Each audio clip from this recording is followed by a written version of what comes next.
Good evening, everyone. Good evening, good evening. How are we today? Oh my. I think you might need some more coffee, water, food, whatever. My name is Ann Clark, and during the day I work for Senior Health Partners, but I also volunteer for Miles for Memories. I am part of the leadership team, and I have been on the leadership team since we were created, which was in 2013. We welcome everyone here today. We all have our own reason for being here, but as we learn, we are all touched by this condition and the journey called dementia.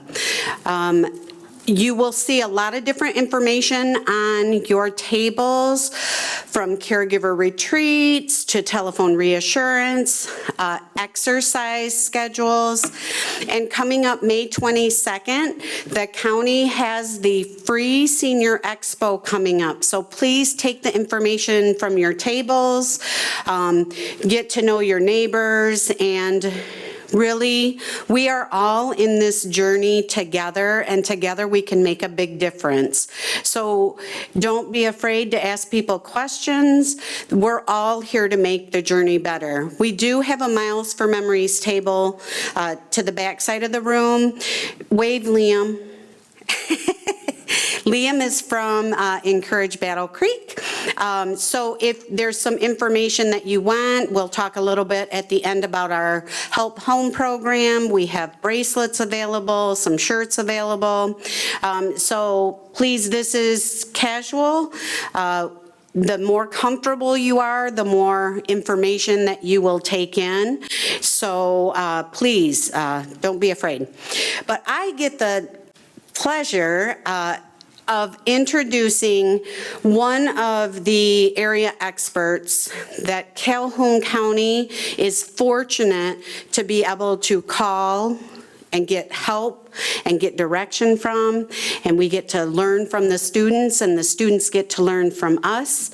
So Dr. Graham Atkin, who is a pro Calhoun County person, we are going to bring him up and start the evening off.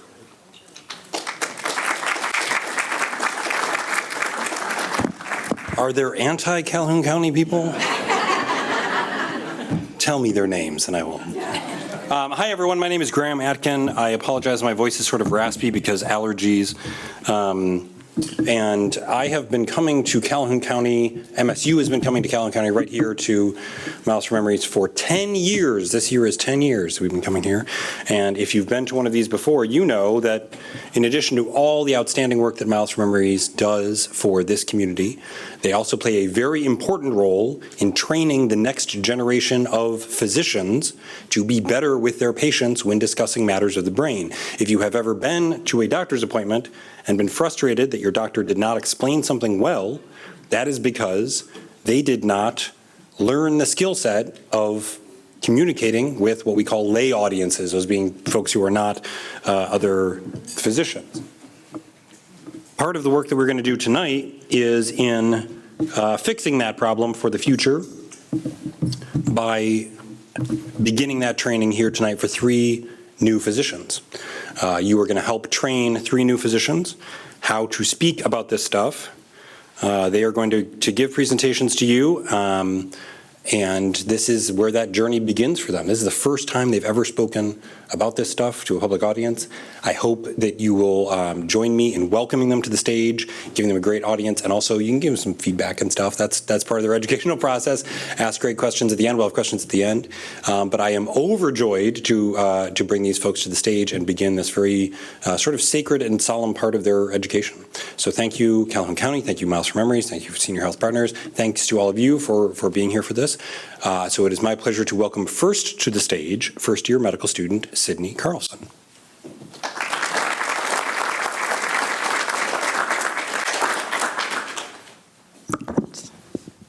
Hi. Oh, you can hear me. My name is Sydney Carlson. I'm a first-year medical student at MSU Com. I'm so excited to be here with you today and to talk to you about some of the things that I've been learning. So today I chose to talk about the relationship between exercise and dementia, not only because exercise is very important to me, but also because my grandpa got diagnosed with a neurological condition a couple of years ago, and I've watched him and my grandma kind of struggle to keep their levels of physical activity up. So I was curious what we know about other conditions that may affect us as we age and the benefits of exercise. So just to get started, a little background into dementia. It's an umbrella term for a collection of symptoms that could be going on. So most commonly you would notice memory issues, behavioral changes, and trouble carrying out tasks. So I put the 4 most common types of dementia here: Alzheimer's, vascular, frontotemporal, and Lewy body dementia. I put a star next to Alzheimer's because it's the most common and the most well-researched. So the studies that I talk about today will probably be focusing on Alzheimer's. So just briefly, what's happening in the brain of a patient with Alzheimer's. There's this abnormal buildup of proteins called amyloid and tau, which results in plaques and tangles. And these can lead to a disruption in all the normal communication that's going on in the brain, which leads to dysfunction. And dementia can be seen to progress in 3 different stages, and these are based on the extent to which these symptoms can affect the patient's life. So this can start with early stage or mild dementia, and I put some of the most common difficulties up there on the right. This would most commonly be forgetting names, misplacing objects, or forgetting something that they just read. Then to middle stage or moderate dementia, which might mean that they forget things that have happened in their own life, feeling more moody or withdrawn, changes in sleep, or tendency to wander or become lost. And finally, to late stage or severe dementia, which would most commonly be requiring around-the-clock assistance and have difficulty communicating. So the question is how quickly do these changes happen? And it can be really hard to tell. It depends on the type of dementia that the person has and also any other health conditions that they have going on. So what do we know currently about the relationship between exercise and dementia prior to being diagnosed and after being diagnosed? Research points to the idea that engaging in regular exercise could be protective against dementia, and I'll talk about one of those larger studies today. But what do we know about after we've been diagnosed? How can exercise help us then? So there's a lot of research going into whether or not it can actually slow down the progression of dementia, but there are some challenges to this research. And I put some of those challenges up on the board.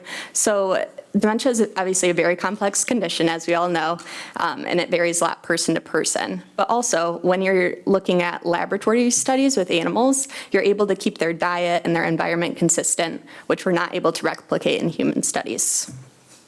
So this is one of those first larger studies I was talking about. Could exercise actually reduce the risk of dementia? So this study finds that there's a reduced risk of all-cause dementia, meaning that they didn't break it down into any specific type, just that umbrella term, and those engaging in moderate to vigorous levels of physical activity. So they looked at 90,000 adults over the period of 4.5 years and found that of those 90,000, 735 developed dementia. So they were able to compare the levels of physical activity from those that did develop it from those that didn't. And they found that even engaging in as little as 1 to 35 minutes of moderate to vigorous physical activity had a reduced risk of all-cause dementia by almost 50% compared with those that were inactive. Something to note here is that they engaged in a wide variety of activities. They didn't select it based on what type of exercise they did, just any moderate exercise, which could be something like brisk walking. This is one of those post-diagnosis benefits. So what about after we've been diagnosed? How can exercise help us then? They found that there's a decreased risk of unexpected hospitalization. So they looked at patients with mild and moderate forms of dementia, and they broke them into exercise groups and inactive groups. And they found that within the exercise group, they had a decreased chance of falling, they had improved strength and balancing, and they had a decreased chance of being hospitalized for aspiration pneumonia compared to those that were inactive. And they also, just something to note, they engaged in a wide variety of activities depending on their preferences. So fitness classes, running, walking, dancing, or swimming. This is one of those other studies that show the benefits post-diagnosis. So they found there to be improved longevity and quality of life. So they looked at patients in a couple different countries to try to apply it to the rest of the world. And with the help of their caregivers, the patients would fill out questionnaires that would track their physical activity, their lifestyle, and their quality of life. And they found that even engaging in low to moderate levels of physical activity showed improved life expectancy and quality of life compared to those that were inactive. And if nothing else, just some overall benefits of exercise on our health as we age. If we're able to keep our bones strong and reduce our risk of osteoporosis, we're less likely to fall. If we're able to keep our heart healthy and our blood vessels healthy, we reduce our risk of developing these other conditions. And just some quality of life things, improving our sleep and a positive impact on our mental health. Here are some resources that are available to you. I believe this is also the one that's on the table, but just a schedule of some exercise programs if you're interested in being involved. And also, I put a couple classes going on during the week here, and reach out to Anne with any questions, because she knows a lot more than I do. Here are my references. And thank you for listening, and I look forward to talking later.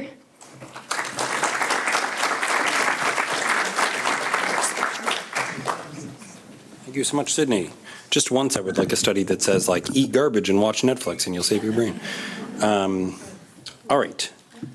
Next up, it is my pleasure to welcome to the stage Josh Birdman. Welcome, Josh.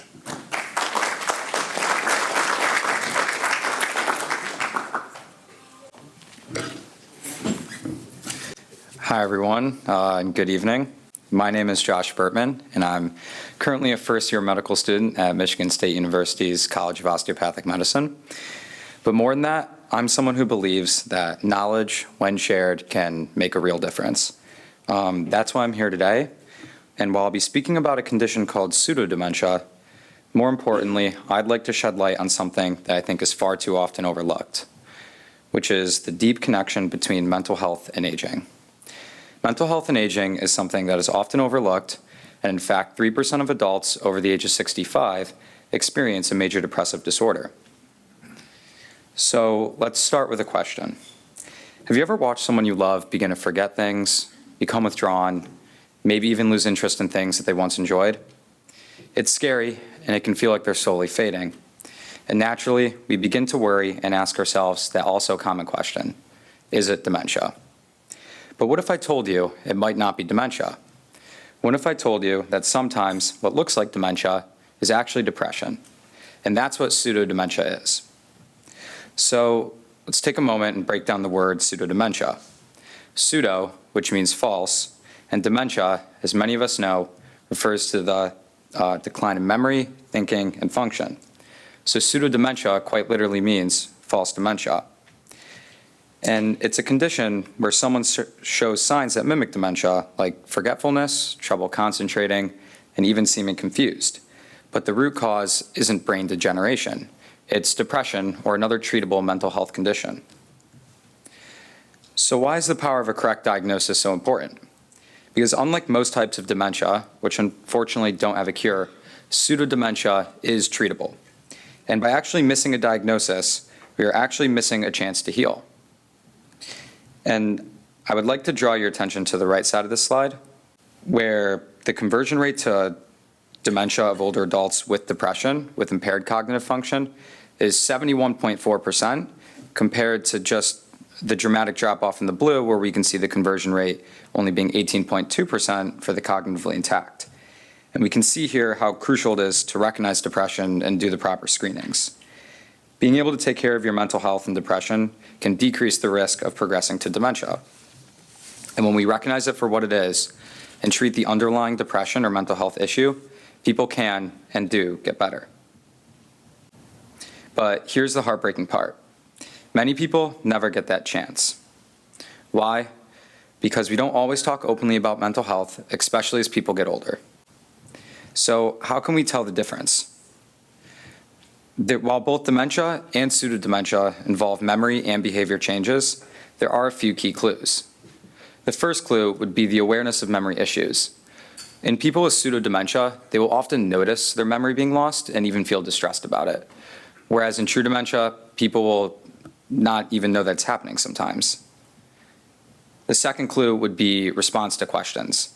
In pseudodementia, people will often reply, "I don't know," or "I don't care," versus in true dementia, people might confabulate or make up an answer. And then finally, the onset. Is it sudden or is it gradual? In pseudodementia, people will often have a sudden onset after a major life change or even a loss. Whereas in true dementia, people might have a gradual, progressive, slow, and insidious onset. And of course, these are just signs. A proper diagnosis would always need a full medical evaluation. Now we'll talk about depression with dementia, and in this case, focus specifically on how this happens within Parkinson's disease. And we can see that the incidence of depression with dementia can be up to 40 to 50% in Parkinson's dementia. And on an additional note, research has shown that families and caregivers are more distressed with the cognitive hardships that occur over the typical physical or motor symptoms you might think of with Parkinson's disease. And we can see how when depression with Parkinson's is left untreated, it can extend far beyond just mood symptoms. Greater functional disability, faster physical and cognitive deterioration, increased mortality, and poorer quality of life are all things we might see. And additionally, CBT, or CBT as an adjunctive treatment, showed a 56% symptom improvement relative just to the 8% for the control group. And this further emphasizes the importance of recognizing and treating mental health to help heal the entire body. So you might be wondering what can be done. The good news, again, pseudodementia is treatable. So therapy, social support, CBT, medication, even a combination can all make a dramatic difference. And as I've shared consistently throughout the presentation, early intervention is critical. And finally, let's not forget one of the most important points, which is for us to be empathetic as well as compassionate and aware, which can open the door to healing. So why am I telling all of you this? Because after learning about pseudodementia, there's an even more powerful message to share. If we can raise awareness, even just a little bit, like we're doing right now, we can help people get the help that they need. Maybe it's a neighbor, a parent, or even yourself. Mental health issues in older adults aren't just a part of getting older. They're signs that deserve the attention, care, and support. So today, I hope you walk away not just informed, but empowered. Ask questions, check in with your loved ones, and never underestimate the power of truly seeing someone, even when things aren't what they seem. Thank you.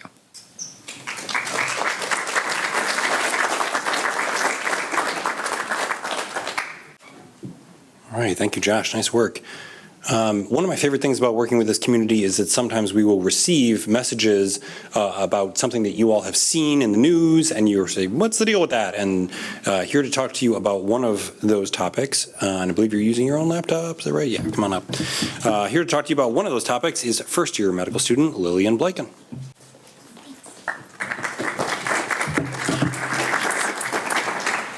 Hey, everybody.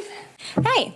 My name is Lily. I'm a medical student at Michigan State University's College of Osteopathic Medicine, and I'm so excited to be here. Thank you for having me. One of the reasons I went into medicine in the first place is because I love translating the science of it all to the patients I work with and to my family and friends. So being here reemphasizes my why being here. So thanks for having me. So, like Dr. Atkins said, we got the request from you guys to talk about a recent article in the news about the shingles vaccine and that whether or not it could be preventative or not to dementia. So we're talking about that today. So I wanted to cover a couple of foundational concepts before we get into the article itself to help understand it more. So shingles is not fun. Shingles is a painful rash caused by a viral infection. Specifically, the varicella zoster virus is part of the herpes family as a whole. And it's caused by chickenpox. So when you have chickenpox when you're younger, the virus actually hides in your nerves when you get older. And so later on in life, it reignites on that same nerve and in the territory that nerve covers. So for instance, if you had the orange line there, if you have the virus on that nerve, later on it reignites in that territory, which is kind of like a strip of skin called a dermatome, and that's what that is. So that's how shingles appears and that's how it's caused. So the herpes virus is a huge family. That's what it looks like. It's a huge family. It's over 130 different viruses as a whole, as different viruses in general. It affects both animals and humans. 3 subfamilies, but 9 specifically infect people. And so I made this just to organize visually what viruses, which ones specifically infect humans, but we're just going to talk about one today. We're talking about the varicella zoster virus. So the shingles vaccine has a pretty cool history, actually. So in 95, the first vaccine ever came out. It was called the Zostavax vaccine. That's a single, let me move this down. There we go. It's a single one shot, so single dose, and it's live. So it became the official recommendation of the CDC in '06 to be the preferred recommendation for the vaccine. But with the live vaccine, it means there is a little bit of that live virus. It's toned down before being put into you, so it's safe. But with people that are immunocompromised, they're not as able to take it. They have extra sensitive bodies, right? So a new vaccine came out in 2018 called Shingrix, which is the one we use today. That's the one where you go to your primary care and it's 2 shots and it's not live. And this is the one that we have today. It's called Shingrix. It should be in most primary cares. So in the scientific community, there's been a little bit of speculation about if shingles could lead to dementia. So for instance, there was this one paper I found published in 2024 where shingles was shown to reduce to be involved in cognitive decline and also to be involved in inflammation in the nervous system as a whole. The catch with this data, though, is that it's correlational, meaning that it doesn't mean it's going to cause it. So it doesn't mean that if you get shingles, you're going to get dementia, or if you get the vaccine, you're not going to get dementia. It doesn't filter out all the different outside factors that could lead to this.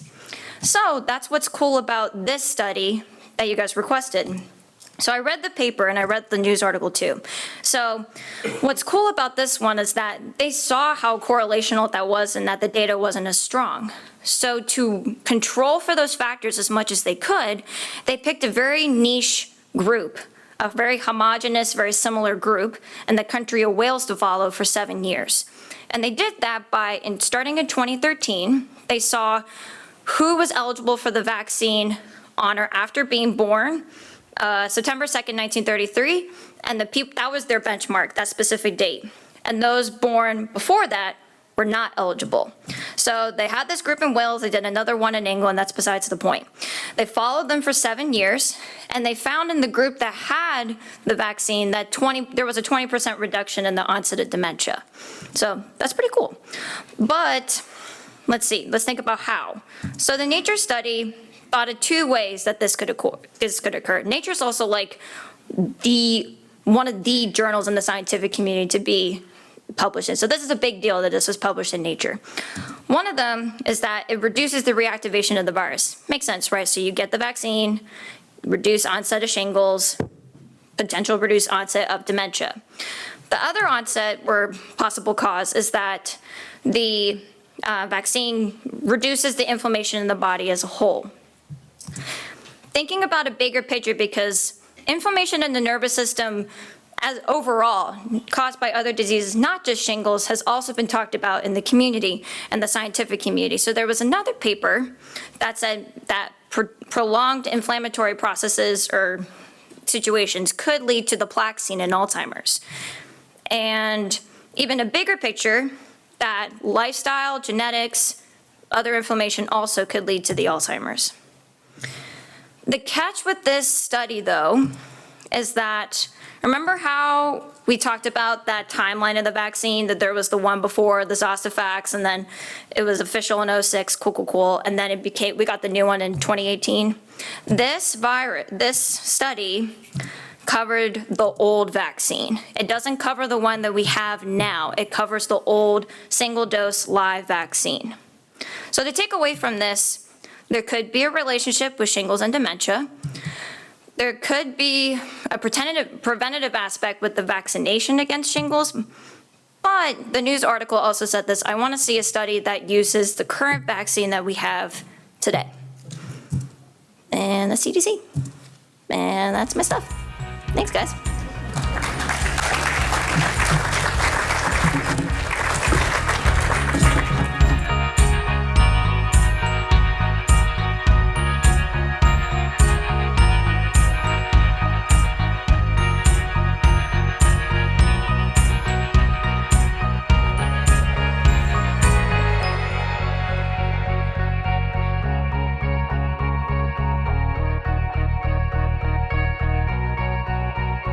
Access Vision. Your voice, your community.